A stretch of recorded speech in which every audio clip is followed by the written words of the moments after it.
Warmly welcome to lesson number 27, me reading and reflecting on the lessons in A Course in Miracles. Lesson 27. Above all else, I want to see. This lesson expresses something stronger than mere determination. It helps us to see what is most important of all our desires. And the lesson encourages us to not go into feelings about hesitation and anything that makes us feel uncomfortable. Just soft to ourselves, repeat throughout the day that above all else, I want to see. So this was a bit of a spoiler, because usually the practice periods comes later in the end of the lesson. But I'm saying this because the text can be kind of heavy, and I'm going to read it very slowly, and it's for my sake, as I need it. I need to go slowly sometimes here, really slow. The purpose of today's exercises is to bring the time when the idea will be wholly true a little nearer. There may be a great temptation to believe that some sort of sacrifice is asked from you when you say you want to see all above, that you want to see all above all else. That is your primary urge. I want to see. If you become uneasy about the lack of reservation involved, then add, vision has no cost to anyone. Vision has no cost to anyone.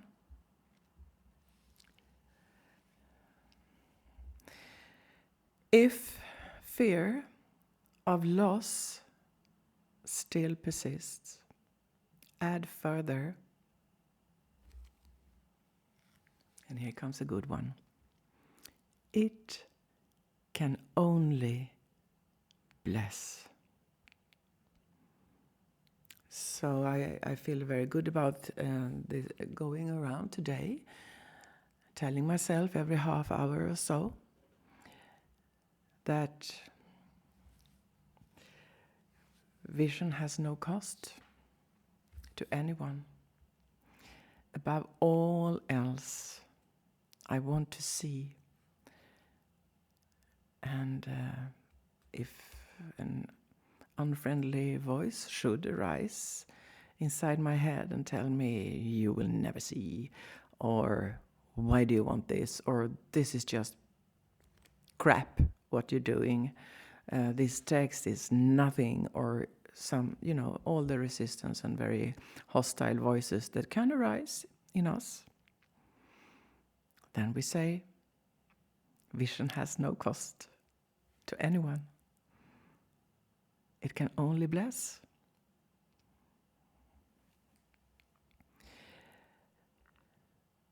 So what is the idea for today?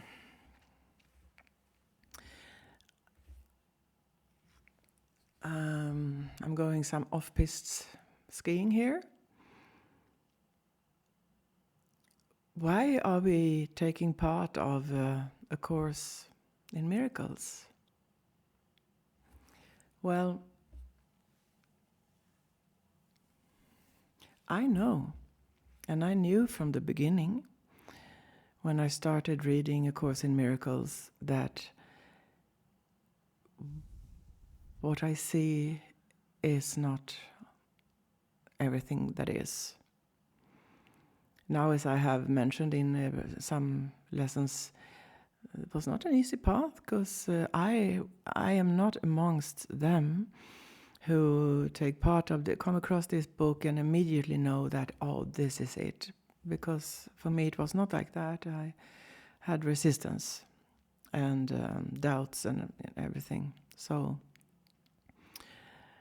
anyway, as time does not exist, it is not important if it's an epiphany in the moment or if it takes decades. It's not important.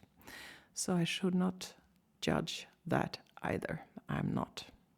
Just telling if somebody else is taking his or her time about this. Anyway, what we know inside is from the source. We know that this is not what we live in, earning money and going out there and going through adolescence, becoming adults, taking part in society and taking in all that there is. That this is not all there is. So we're longing for something else. That's why we love music and concerts and art and beautiful films, and why tears can come when we read poems or take part of something really beautiful, because we are reminded of something that we once were part of and still are, but we're in a kind of heavy, dense world right now. And therefore the longing to be in this again, in the source, is very, very strong in a human being. And this is one of the paths that will take us back to it, while we are still in the dense experience of being human being. So I will continue with bits and pieces of this lesson that will take us to the seeing. So we are encouraged to, whatever we do today, to have this in the back of the head, that about anything I want to see. And there is no cost to it. Just do it, to quote somebody. And it's encouraging. We can help ourselves with saying it's only, it can only bless. It can only bless. So why shouldn't I?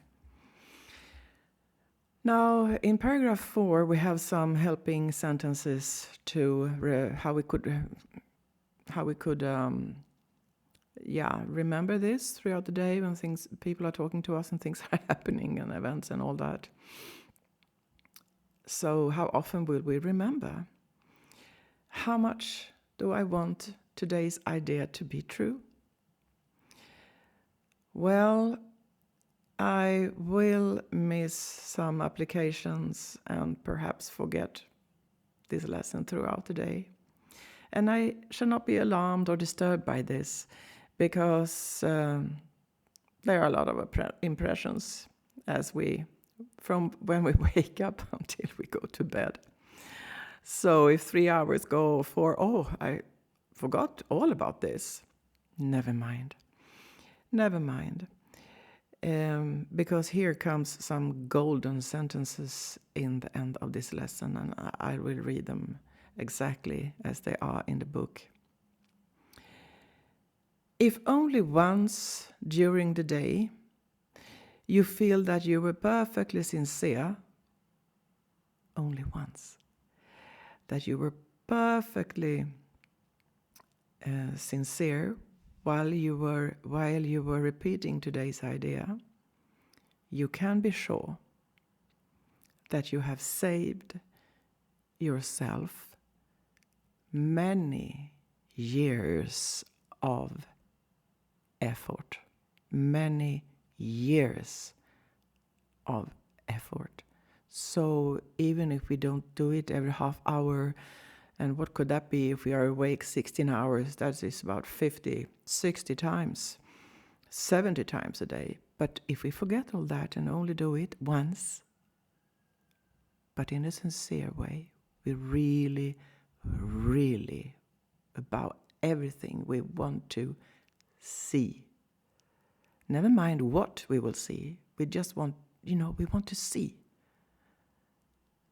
And only once, but if made sincere, it will save us many years of effort. How about that? I'm turning to Tokyo now.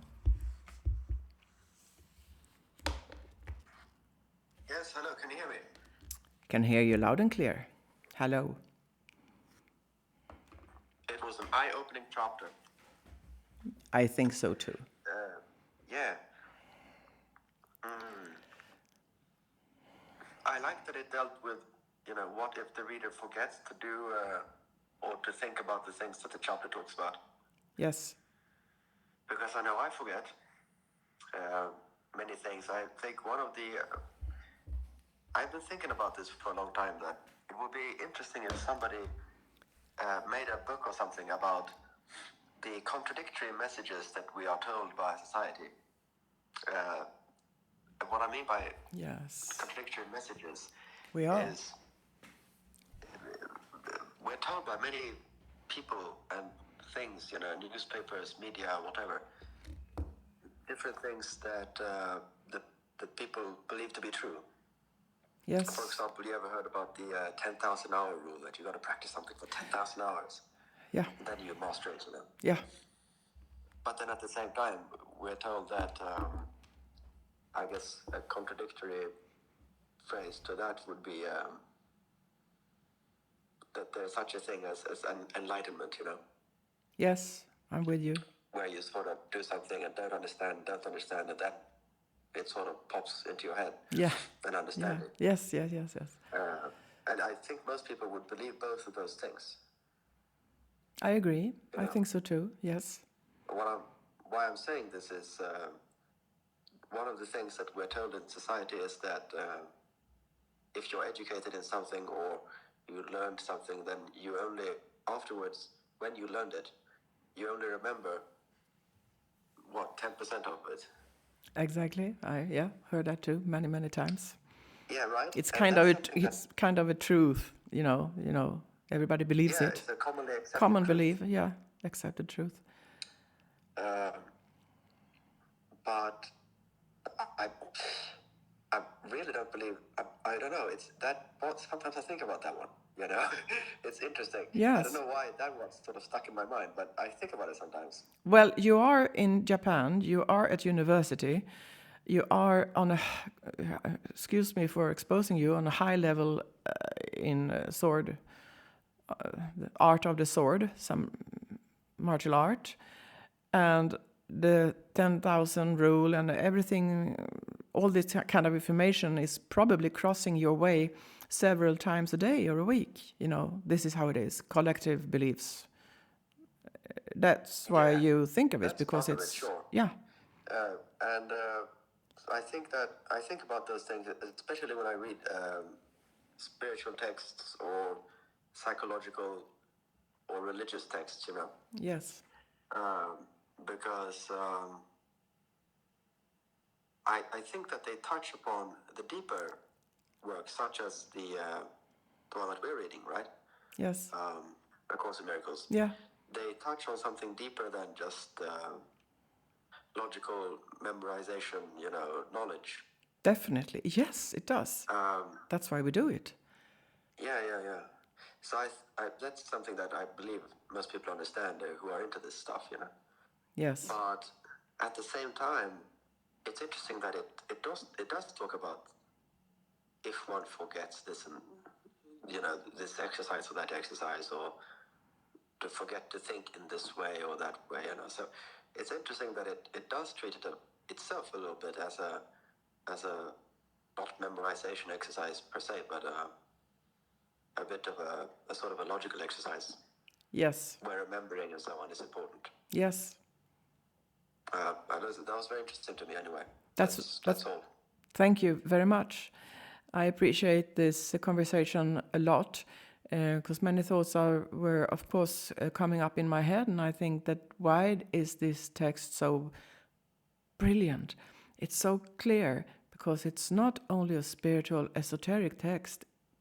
I have called it esoteric. Maybe it's not. It's logical, and it's so clear.